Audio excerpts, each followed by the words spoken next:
Il y a 16 ans, le 19 août 2003, un attentat contre le bureau des Nations Unies à Bagdad faisait 22 morts.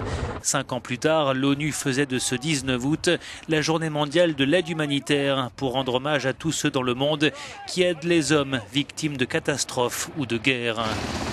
Ce 19 août prend tout son sens aujourd'hui avec la multiplication des conflits et des drames humanitaires, comme ici à Alep, devenu l'épicentre de la guerre syrienne. Conséquence des bombardements et de la destruction des infrastructures, 2 millions de personnes n'ont plus accès aujourd'hui à l'eau potable dans la deuxième ville du pays. Face à la détérioration de la situation, l'envoyé spécial des Nations Unies pour la Syrie a exigé des parties en conflit une trêve de 48 heures.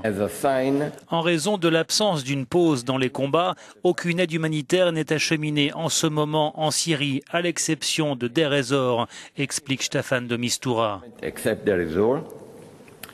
Alep, l'est d'Alep est toujours assiégé et l'ouest d'Alep est menacé d'être assiégé.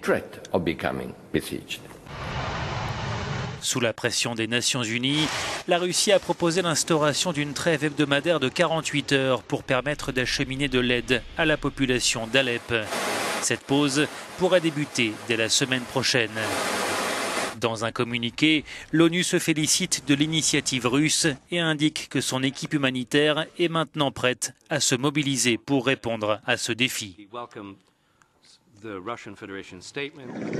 Autre pays, autre drame humanitaire, le Yémen. Lundi, un raid aérien contre un hôpital de Médecins sans frontières faisait 19 morts et une vingtaine de blessés. En conséquence, l'ONG a évacué son personnel de 6 établissements hospitaliers. MSF assure qu'il s'agit d'une mesure temporaire. Ces hôpitaux vont continuer à fournir une assistance aux populations dans ces endroits. La situation au Yémen est extrêmement grave et il y a énormément de besoins sur le terrain. Nous espérons que toutes les parties qui sont impliquées dans le conflit vont respecter ces hôpitaux. Selon l'ONG, c'est la 4e fois en moins d'un an qu'un hôpital de Médecins sans frontières est touché par un bombardement. Le Yémen, la Syrie, 2 pays frappés de plein fouet par les crises humanitaires, mais bien d'autres régions dans le monde sont touchées.